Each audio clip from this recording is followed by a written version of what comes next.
endless skies. Oh, I'm living that nomad life, city to city, feeling alive. From mountain tops to ocean drives, unchained, I thrive.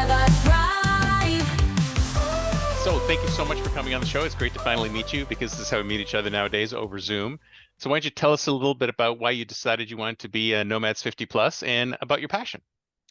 So my name is Kimberly Lucero. I'm 62 and I'm retired. Well, you don't have to tell us your age if you don't want to.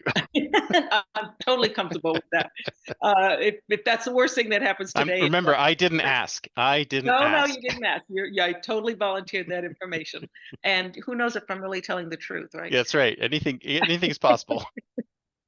So I was fortunate enough to be able to retire, but one thing I learned about myself is I cannot be stagnant. Mm. I have to keep moving. So I kind of consider myself a part-time nomad at this point right now, with bigger plans in the future. So currently what I'm doing is a lot of house sitting. I consider myself to be a writer at this point, not formalized. I've never been published. I tend to write screenplays, and I'm hoping that is fruitful at some point. And that's a job that I can do anywhere. Right. And I really enjoy traveling. I really enjoy films. And I just started thinking to myself, what gets me out of my place? What keeps me from being stagnant? And I couldn't think of anything better than to use my writing on the road and hitting the travel route, going east to or west to east coast. And I have the luxury of planning this out. It's going to be in the distant near future, but I have a lot to plan out. And I know that other nomads haven't had that luxury. I imagine COVID affected some Right. people and changed their course of plans and stuff. But I'm going to be smart. I'm going to plan this out and hopefully do it the right way. So you're not a seat of the pants person, sounds like. Generally, I am, but I've learned that doesn't always work out. So yeah, so I'm trying to mature, be a little more adult-like at this point, and plan this out because it affects various aspects of your lives, Mm. including other people, family members, and such. So I have to be mindful of that as well. Right. So where would you be going? I mean, what places were you thinking about going? I mean, are you going worldwide or are you like where are you going? Like what places? So ideally, if this all pans out, my first year, I would go East Coast, West Coast, North Coast, South Coast. So just in the United States, basically. Initially it would be just the United States. Mhm. And if things went well, then I would love to go international. Nice. That would be the ultimate goal to Any do that. place in particular in the US that you want to visit? I I've been throughout the United States. When I was a kid, we moved a lot, and I think that helped develop my love of traveling. And my sister lives far away from me, and so we were meeting every year and going to baseball stadiums. Every year we go to a different baseball stadium. Nice. So yeah, and the benefit of that is, of course, you're traveling to a new location on a regular basis as well. So I've been throughout the United States, and the one place area I should say that I would like to look into more. I just haven't been there enough times. Is the Northeast. Mm. I'd really like to look up there, New York area, Maine, all that good area. And my hope is to hit film festivals. That's what I Mm. plan on doing. Traveling the United States, hitting up film festivals. And those Nice. can be found. There's like 6,000 film festivals. 6,000. 6,000, and that's just That's a lot. Yes. So imagine internationally, right? And we all know the big ones. I'm really hoping to hit up some of the smaller ones and kind of become an advocate for them and experience them. Wow, Uh, that'll be where you see some of the coolest stuff I find, I think. Absolutely. Yeah. And some of them have very interesting niches, such as a surfing. There's one film festival dedicated totally to surfers. Nice. Do Something you like surf? interesting. I did for a while. I called it surfing. I never was actually able to get up on the board, but I felt that surge and that energy under that board. And boy, that's amazing. That's amazing. Nice. Made me want to go back out. And but I was never quite good enough to get up on top of the board. So so it sounds like you've traveled a lot, but have you stayed? You have stayed long periods in other places, or what was the longest you've stayed? So I've lived in numerous states. So Okay. I've lived in Michigan, Ohio, Idaho, I'm in Idaho right now, house sitting, Hmm. um, and California, and Vegas, and Phoenix. I was pretty Wow. young So those last. you have been in a lot of places Yeah. already. And I lived in those 5, 6 states by the time I was 12 years old. Wow. So again, it gave me a good wide variety of uh, getting to know that states are different, and they each have their skill sets. They each have their personalities, and they all have something really unique to offer. And that the states people are very proud of, certain aspects and stuff. So, and yes, film festivals can be found in every single state. Oh yeah, I believe it. And I say one of the things I like to say about the States is that we're not really one country. We're 50 individual countries because everyone has their own pride. They have their own everything, right? So it really is like going from country to country when you go from state to Absolutely. state. Yes. Yes. Yeah, very cool. So what do you think is the most positive thing you've gotten out of traveling? I mean, off the top of my head, I want to say the people, Mm, but I let me really give that a moment's thought. Um, I think I think what it does for me is I just have this wanderlust. I don't know why. mm. It's always been there. To even as a kid, if we went on family vacations and stuff, I just love the whole process of it all, the planning, the actual going, which some people find, they'd much rather take a plane, an airplane or such, and get there. To me, the process of getting there But the was journey is just as important as the destination, right? absolutely to me, and evidently to you. Hmm. But I know other people that just say, "Just get me there," get me. But there's so much to see in between. I totally agree. I totally agree. And to each their own, I will say that. But the aspects of traveling really fit in with the nomad life for me, and Mm, I think that's why the nomad life is something I definitely want to be part of. right. So earlier you were talking about writing. Is that how you're going to be funding your travels? I would be writing some fabulous Academy Award winning feature movies that everybody would know my name. Absolutely. I can But see that. currently, that is not the case.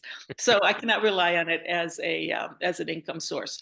So I believe in being a realist. And at 62 years of age, I've seen that things just do not come easily. Mm, So that's okay. It's a process, and I do not. I am not expecting it to be how I fund, my future endeavors and stuff. So if it happens, absolutely wonderful. But in the meantime, what I would do in order to fund that nomadic life for me for at least a year is I have a condo, and I'm very fortunate that over the course of ownership, it's the ability to rent it out would be double what my mortgage is. wow. Um, and so that could afford me some income there. And I also work conferences throughout California and throughout Nevada. I wouldn't necessarily have to give those up. And I'm my own boss, right? So if I need to come back for certain jobs that become available, I can do that. Um, so I have savings, but you hear constantly, never use your own money for these things. But if I have to, I will do that. Right. And I'm also prepared that if it turns out to be more expensive than I thought, I can put it on hold, come back, do some more work. Like that's how I got through college, and then hit the road again where I stopped and complete it from there. Right. You're kind of doing the 4-hour work week thing where it's just make enough money to do your next thing, and do your next thing, and then make enough money to do your next thing, and then do your next thing. Right? Yes, and it got me through college just fine. I'm not a person who needs a lot of money. I'm very comfortable with the basics, and or even less than the basics. Hmm. I like the challenge of that. I like the challenge of not having everything readily available to you, and it's gotten me through life having So that. so are you actually gonna get Airbnbs in these places that you're gonna go to, or how are you gonna logistically do the travel? Well, I mean, my plan is to get like an 18-inch, converted vehicle. Hmm. And I need my showers. I need my comfortable bed every now and then. So I'm still in the planning stages of that, and I would Um, I currently think that if I had a hotel or Airbnb every 3 days or so, Hmm. uh, I'd be good with that. Once I hit a film festival, I plan on staying at that film festival for at least a couple of days. Right. Actually participating in it, and not just for one day, buying a ticket and then heading off to the next one. So once I hit those locations, then yes, it would more likely be a hotel very close to the film festival, and then back in the vehicle as I'm heading back out. But if it's a sometimes film festivals are just a day or 2 days, then I would just stay in the van and live, Right. live my life. So I'm So, perfectly comfortable with that. so what about healthcare? Are you on a plan right now, or like do you have any concerns about being able to find that if there's anything goes wrong? No, I'm very fortunate that when I retired, I have healthcare benefits, and uh, and pretty soon here I'm going to be on Medicare, Medicaid, whichever. I think it's Medicare, at some point here. But I'm not real concerned about that. I'm a very healthy person overall. I could use to lose a little bit of weight, but if As that's could we all, I'm sure. so, if I work on that during that time, that'd be great. I'm well aware too that exercising and living on the road like that could the two might not always mesh, but I have to be mindful of that. And the outdoors will be my gym. There's no space for exercise equipment and stuff inside the vehicle. And Nice. even just the process of driving, can be pretty tough, I would imagine, on that's constant sitting and stuff. So again, you have to be mindful, I would think, to stop and take breaks and stretch and work out a little bit. So So since you've already traveled and been in a lot of different places, you're probably not. Are you an extrovert or introvert? I mean, what kind of person are you? I would say I'm an introvert. I've gotten better at becoming an extrovert, but it's not natural. It takes effort. But as I become more extroverted, it actually gets easier. Mm. So I think that's a good thing. So you ever feel lonely when you're on the road then? I do not. That's Okay. the introvert. How do you do that? I'm sure that there's no, some out there who are like, how can you like spend all this time alone on the road? I mean, as an introvert, I'm sure it's probably easier, but there's some people who well, will drive me I know crazy. that's an oddity just to many people, right? Mm.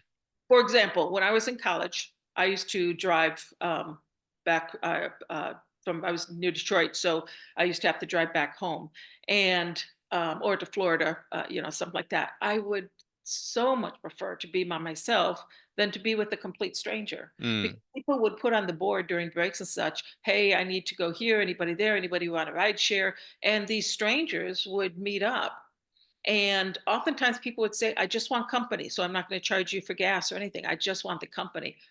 I could not imagine that.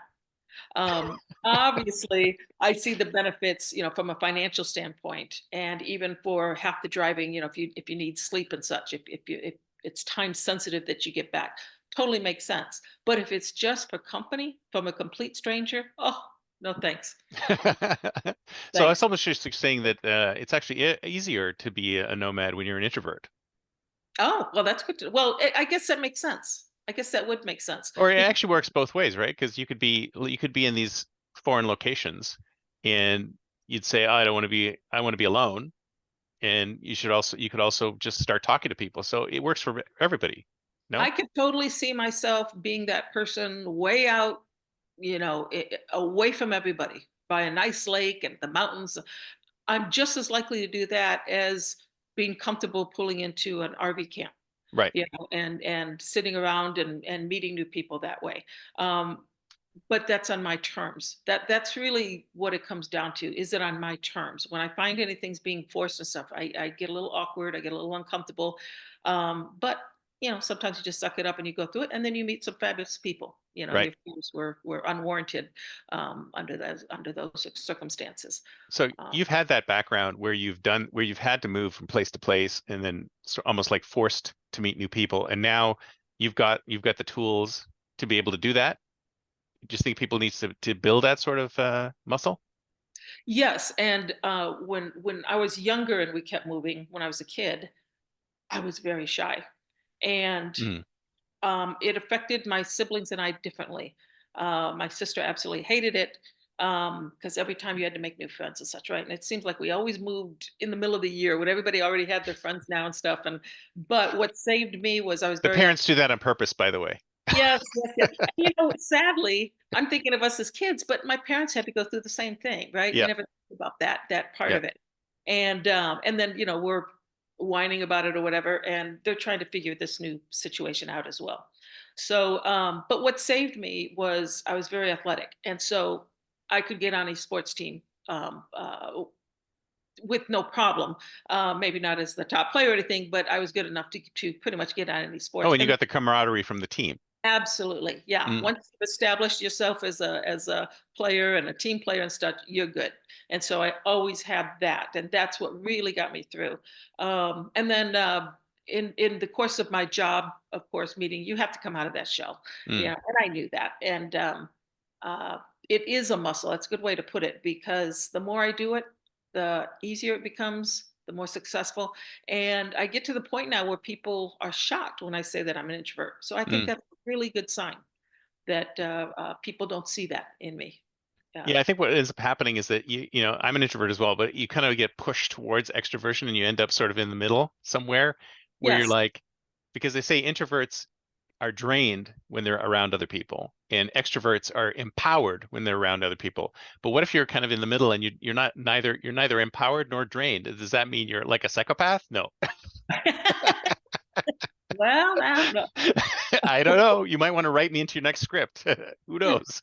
I'm the kind that I can stay at home for, take my situation, my current situation right now. Right now, I'm house sitting. I'm in Boise, Idaho, Mhm. and I am going to be here a couple more days. But I've been here. I think it's 12 days.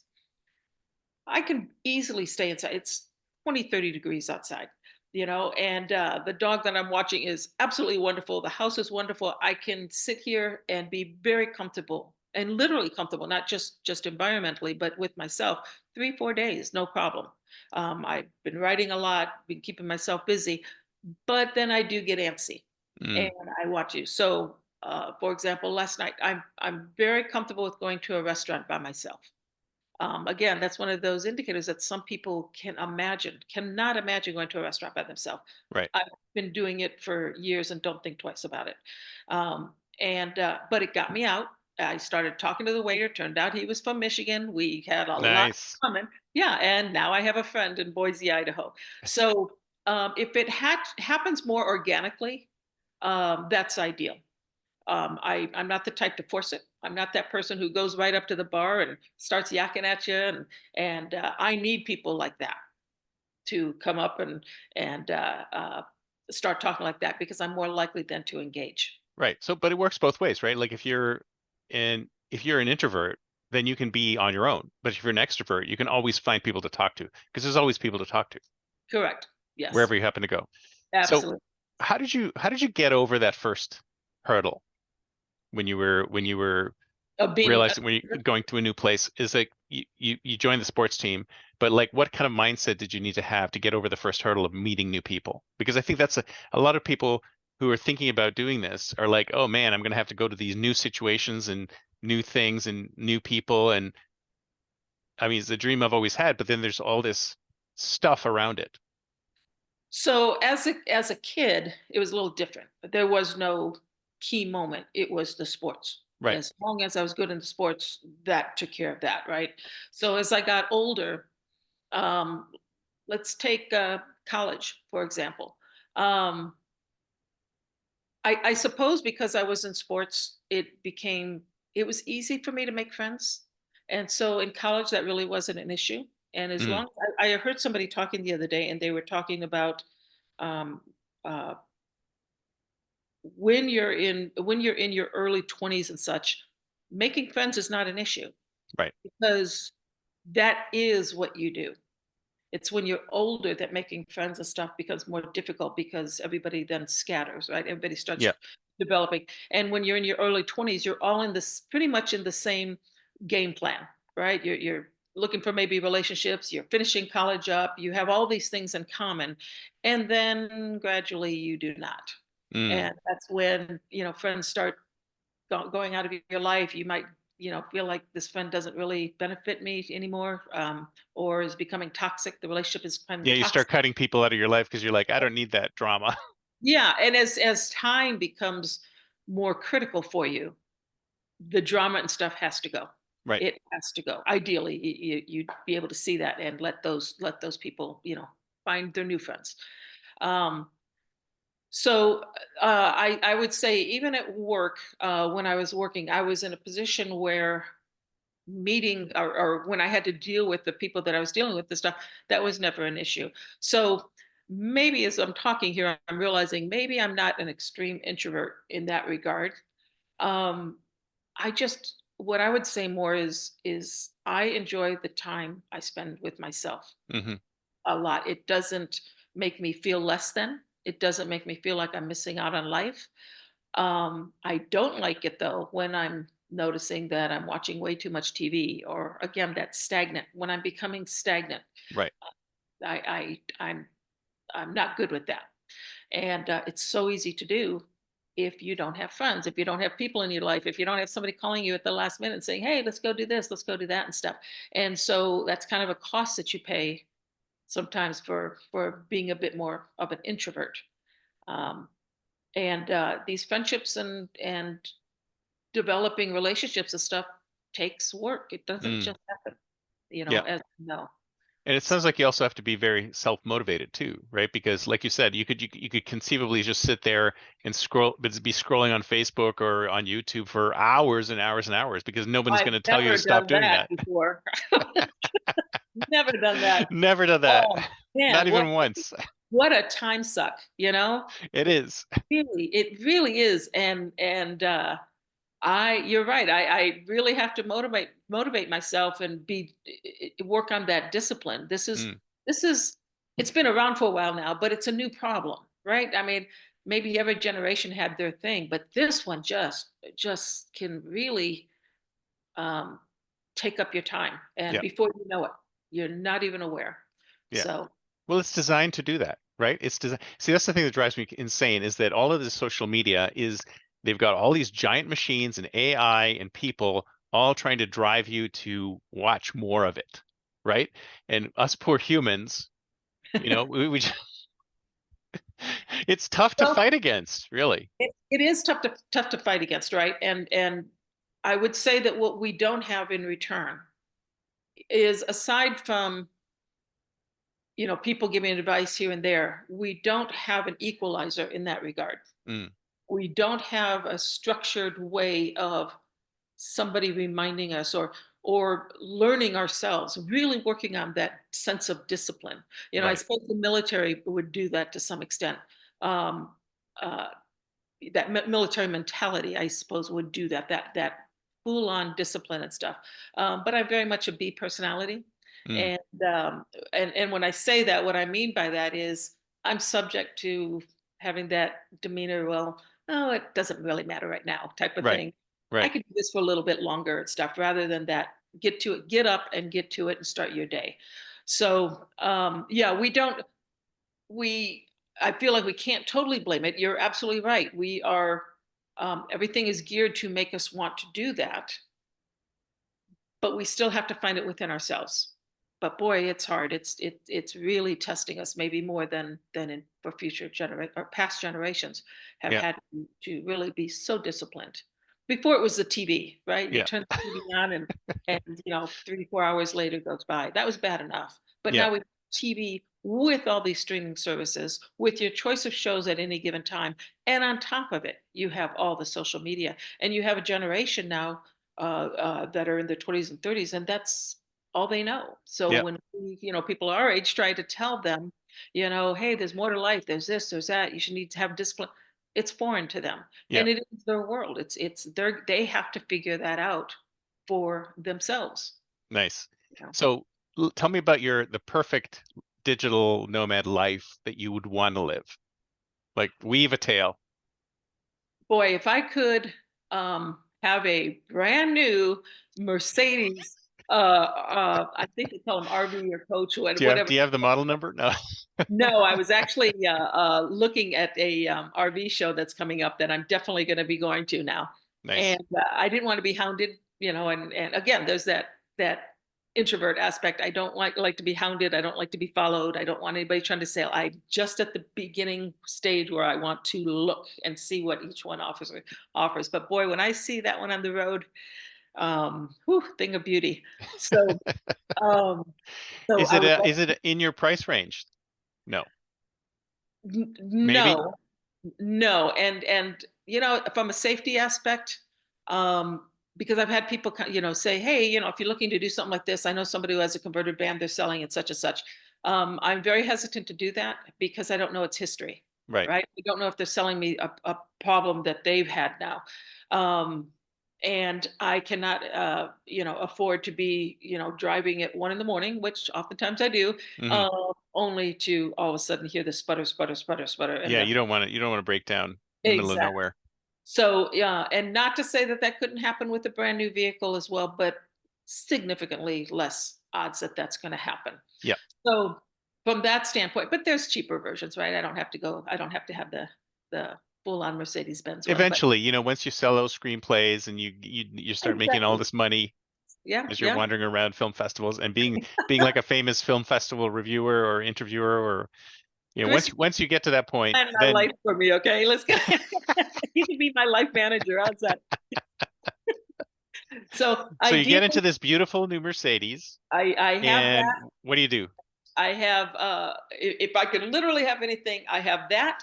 And I want to be the driver. I don't want a driver. I'm the driver. And I have my cat with me, and she has her cat babysitter there beside her or waiting at every stop. That's And, right. We haven't talked about pets.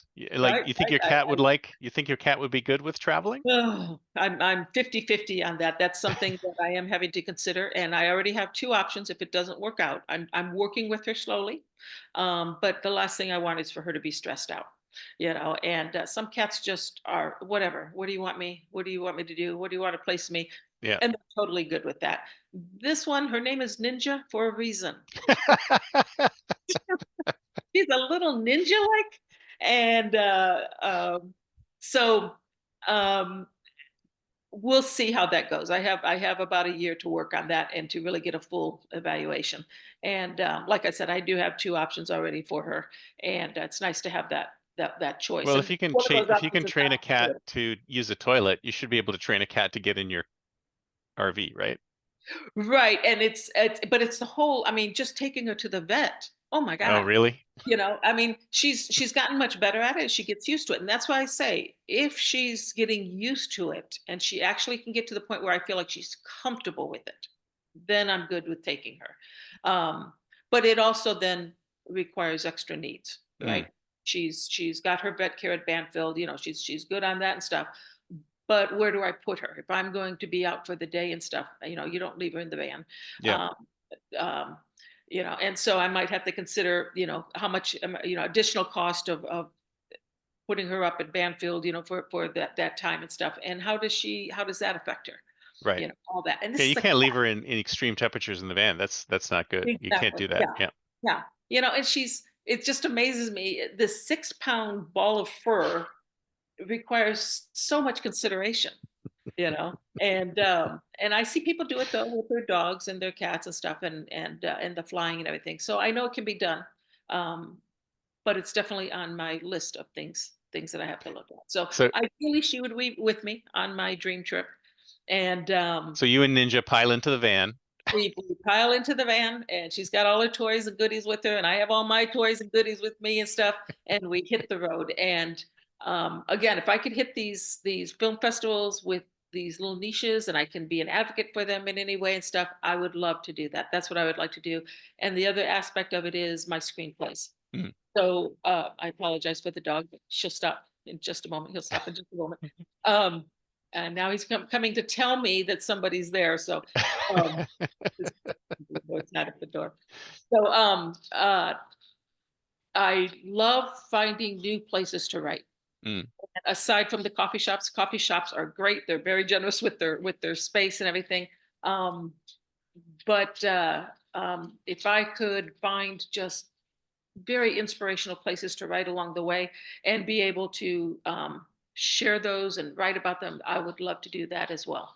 So the two can be aligned the film festivals and the screenplay writing, and if I can't write a good screenplay under those circumstances, maybe I really need to reconsider that.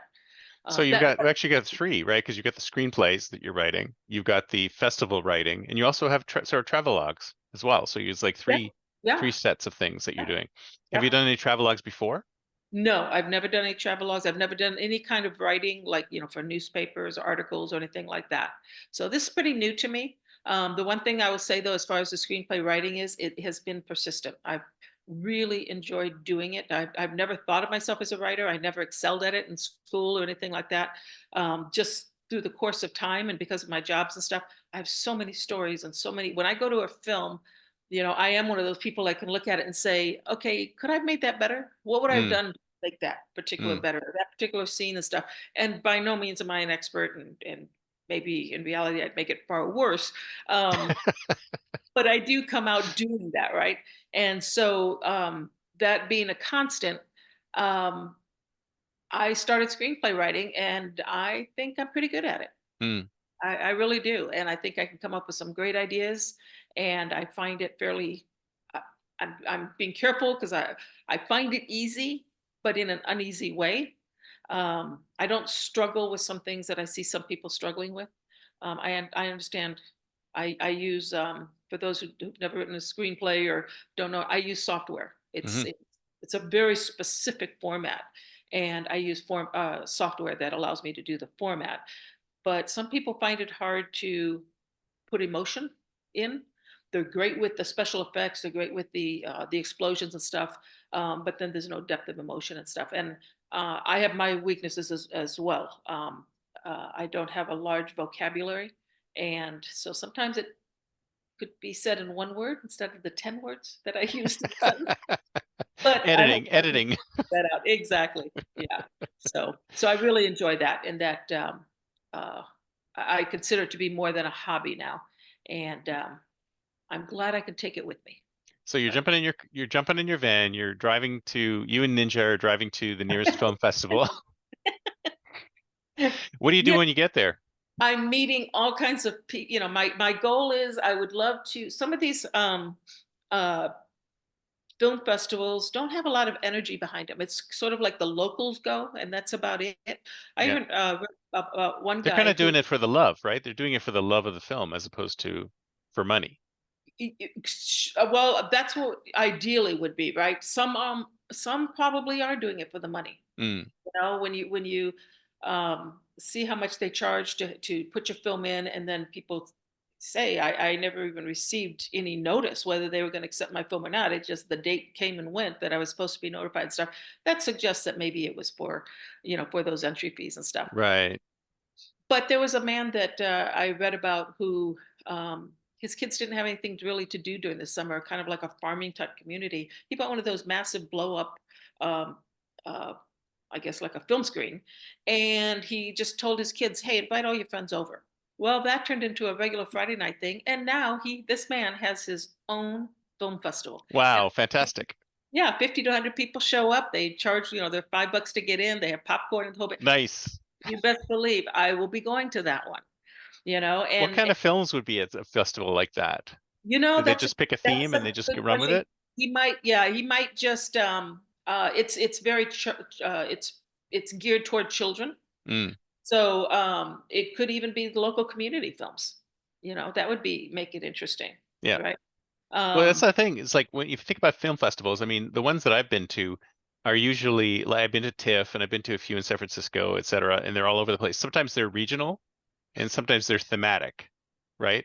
And is it like for these local ones? I mean, so I guess some of them could be regional, some of them could be thematic too. But are there other things that you're looking for?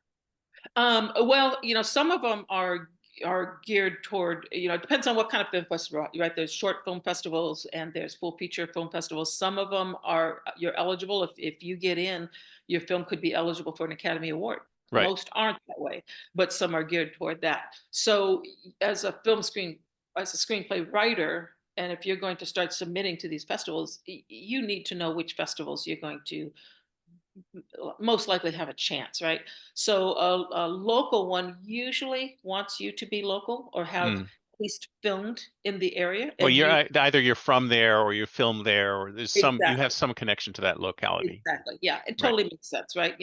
Um, and smaller entry fees and all that. So, um, uh, whereas something along the lines of Sundance, good luck, you Yeah. know. Yeah, You and got to be in the know yes, for that, the right? films are all over the place, Yeah. right? I mean, they suggest that they want quirky sometimes and unique and stuff, but that's not generally what's coming out and being shown on the big screens, then, Mm, right? And I suppose they consider that there has to be an audience for right. these things too. The Sundance audience, yes, they want something quirky, different, something unique. The people who attend screenplays on a regular, or, I'm sorry, film festivals on a regular basis, they're different than regular film goers. They're more artsy. Mm. They're film lovers, so They they want expect something a little out of the ordinary. They don't want just exactly, regular. yeah, they Yeah. want something new and Mm. and fresh, right? And so the film festivals try to cater. If they're smart, they're catering to that rather than just your normal film fest or your normal film goer. So what would you be doing when you go to the festival? You'd be watching the movies, I'm assuming, but would you also be doing other things when you were So there? what I plan, I'm going to take it slow. This year, I plan on volunteering at numerous festivals. Oh, that's a good idea to get in there. You Yeah, probably get exactly. free Kind of entrance familiar fees with too. it. Well, yeah, well, there's that benefit too. And I hope to do Sundance next year. And just knowing the process, getting some resources, getting to know some people. Um, and even as a screenplay writer, it could help me, right? In that aspect, if aside from learning about film festivals, if I were to ever be in a position where I can submit mine, I would know the process and everything and what it looks like behind the scenes, right? So But would my you do an interviews and podcasts and writing about the eventually that's what I would like to do. That's okay, that's but the not to start with. not to start with. If they are, there may be impromptu, something along those lines. But yeah, the end goal is I want to be considered to be an advocate for Mm. film festivals. Whatever manner that looks like. I have some things in mind, but I don't want to put it out there yet until it's more solid. Right. Um, and um, Is I don't. there somebody else that inspires you, like another film festival advocate or someone else who's inspiring you to do this? Nobody specific. Um, but what I would say is in the process of watching all those YouTube videos and stuff, uh, Of other digital nomads who've done this yes, sort of thing. Okay. there are actually I would say it's more in the screenplay writing aspect. I have Okay. learned about so many good quality podcasts that are out Mm. there. One of them is a woman named Pilar Alessandra, and on the page is hers, and she brings such great guests on board that they help somebody like me, obviously a novice, right? And they talk on terms that I can understand as a Mm. novice. And my skill set and stuff has grown leaps and bounds because of that. But there's numerous other podcasts and YouTube tubers that I watch, but they tend to be um, uh, more like a production company or something that puts out mini videos, not a specific, Right. So Right. and film festivals, not I don't see a lot of videos and stuff about them So specific. this is why you found a niche that's open, that there's not a lot of people doing this thing, like being festival advocates, or are there? Correct. Well, if they're out there, I don't know of them yet, and I would Which means it's not working, right? Otherwise, you'd know of them, right? possibly, or I don't know how to find them. Right. But yes, I would agree. They're not right there in the forefront. So uh yes, and I don't know why, I Mm. mean, you can find advocates for so many things out there. Um and I just think film festivals are so worthwhile Oh yeah. and beneficial to every community, right? And and yes, sometimes they're political. If that's what you're looking for, go for it. Sometimes, if it's documentaries you're looking for, if it just covers the whole gamut.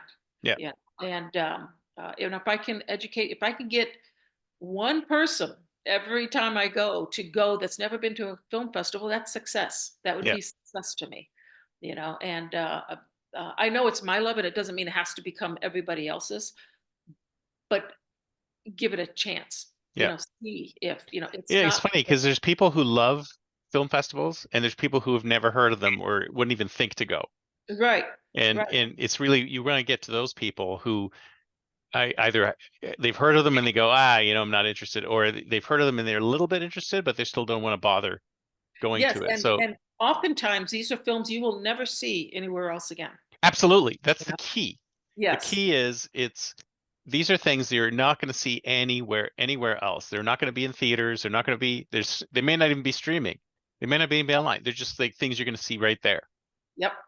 And people think, well, oh, they're just made by students or these are amateurs make that is not the case at all. There are some high quality, but even the ones by the students or the ones where the camera's a little off and stuff, it's that's part of the experience to some extent for some of us.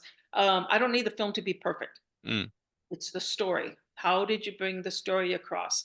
And they'll work on that craft, right? They'll get better at it. They did the best they could with what they had at the time. I can get past that, but your story has to be strong. Mm. That's what keeps me. I'm not going to lie here and say, oh, every movie's perfect. Every film festival is perfect. That is not the case. There have been times. I can There's some good duds out there. Yes, and I could think of one particular one. If my sister was here, she'd start laughing because she'd know exactly which one I'm talking about. I can't even talk about it on your podcast right now. It's not that kind of podcast.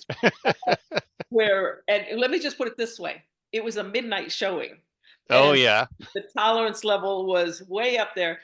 But I would say 2/3 of the people ended up walking out. Wow. We did hang in I there. don't think I've ever walked out of a movie in my entire life Well, because the only I want to see how does this disaster end? And unfortunately, you can't find it anywhere, right? So I can prove to Never other again. people.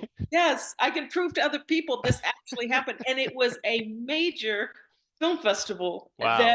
that approved it and went ahead and shown it.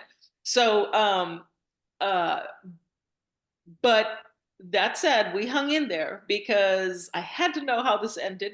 Yeah, I just had to, and it's it's still an art form. It's an extreme art form. It was still there, and I'm there for a film festival, and it was still evidently within my parameters that I was willing to hang in there. But that's why I'm saying that every film festival is not for everybody, Yes. and that's why I think that being an advocate, if I can educate people on what film festivals might be for them, if they've never been to one, what to expect. Why are the ticket prices a little bit higher oftentimes, and not to mention all of the events that occur around a what some of the larger film festivals Oh are. yeah. I've actually been to Sundance once for work, and when I was working at Yahoo, and it was unbelievable how much is going on there. It's such an event, and it takes over the town, and Absolutely. there's so much going on. It's pretty electrifying actually. It's really Yes, cool. Everybody should go to a big event, big energy. festival like that at least once in their lives to see. And you just like once you go once, you are hooked. You'll want I to think continue so. going. I think so. I hope that's the case. And festivals in general are not money makers. Right. They're not making money off of this. They sponsor a lot of events all throughout the year. Oftentimes, children's programs, children's videos, and that's all covered by the film festivals and their programs and stuff in an effort to keep the craft going, right, and Right. the skill set going and stuff. So get them while they're young, and then you have your future filmmakers as well. The whole process, it's from writing all the way to directing.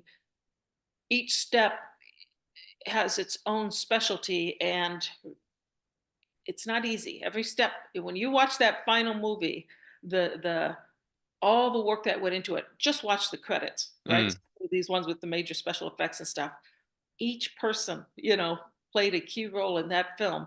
And just looking at all those credits, if somebody's willing to sit around and watch them, you can see just that alone will show you how I'm much. always stunned by how many people it takes to make a film.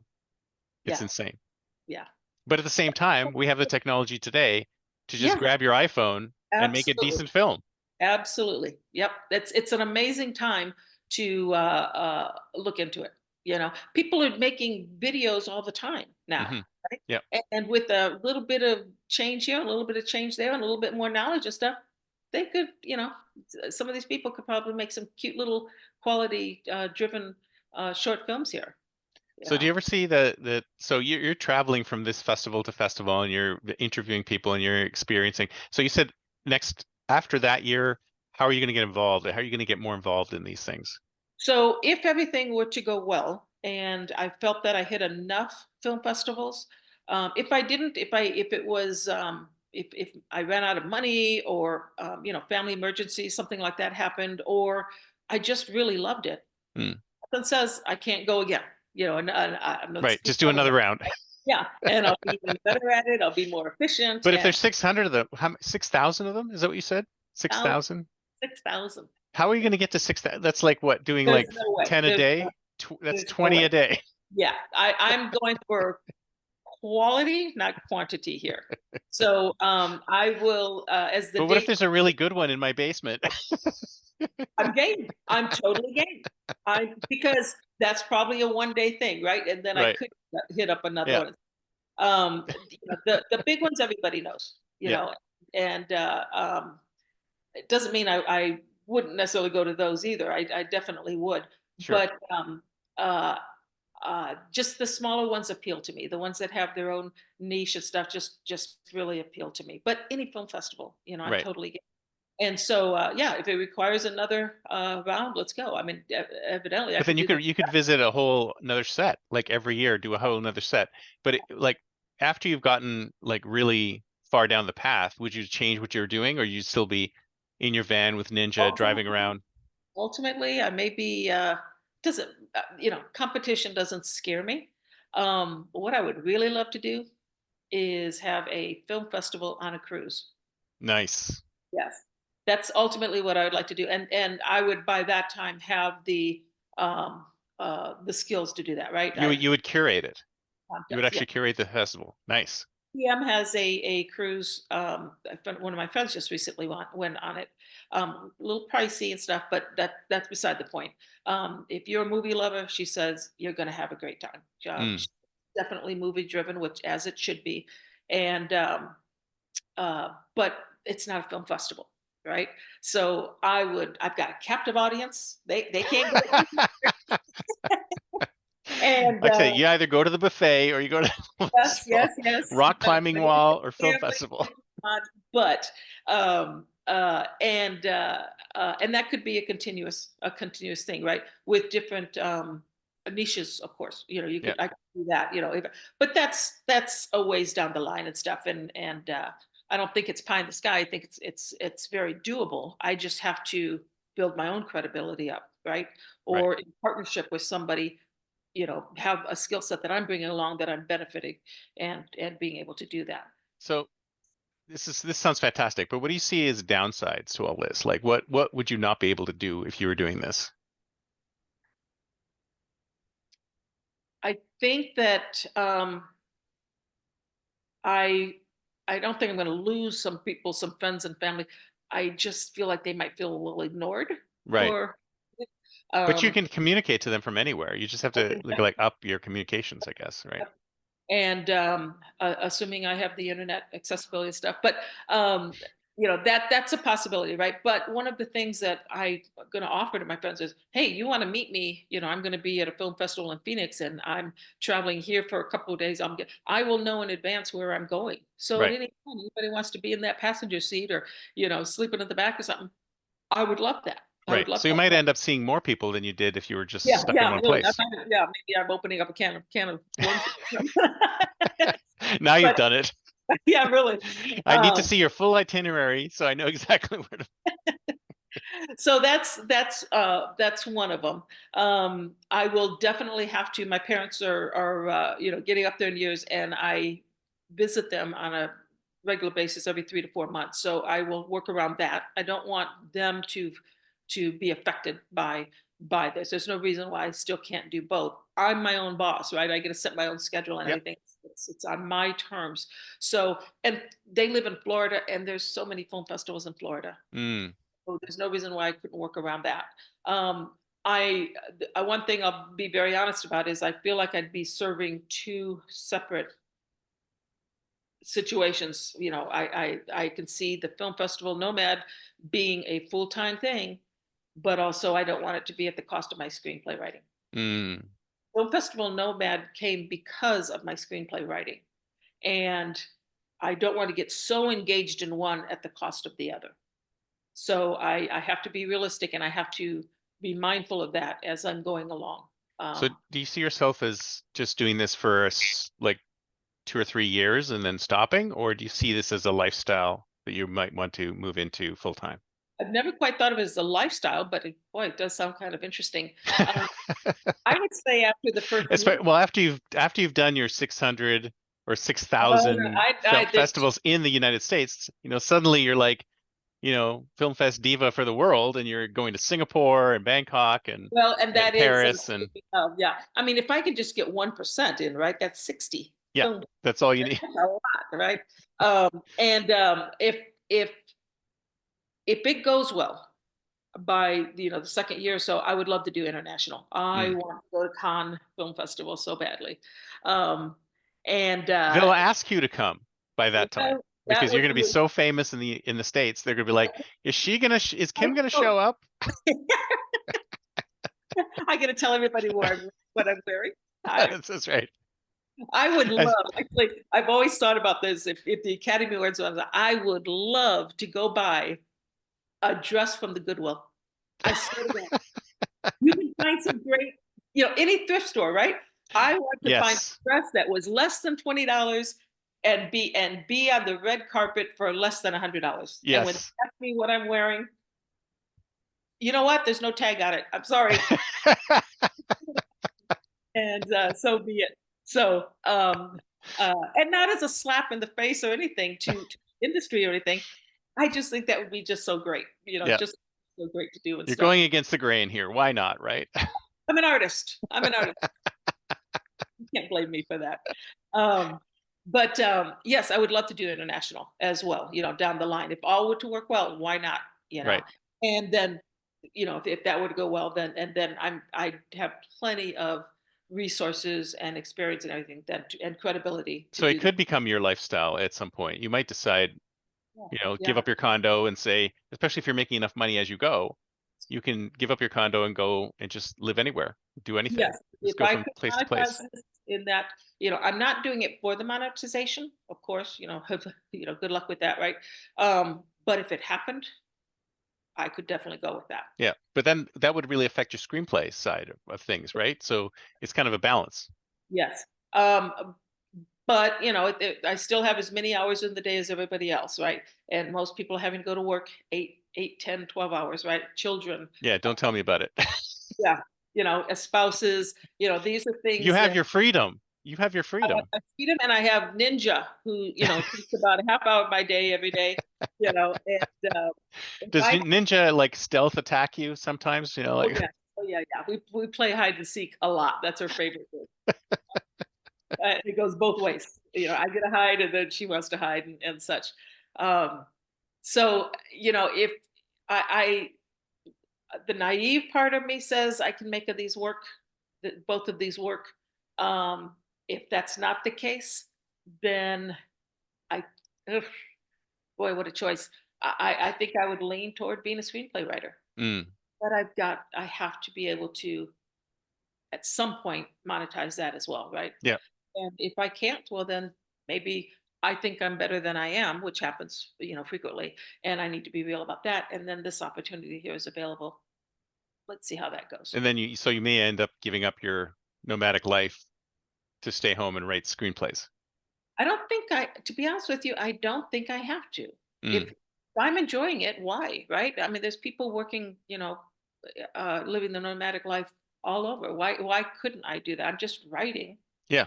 It's not something that will stick you. You don't need to be stuck to a chair. In fact, it helps you when you're not, when you're everywhere. Yeah. It just might affect the film festival Nomad aspect of it. Right.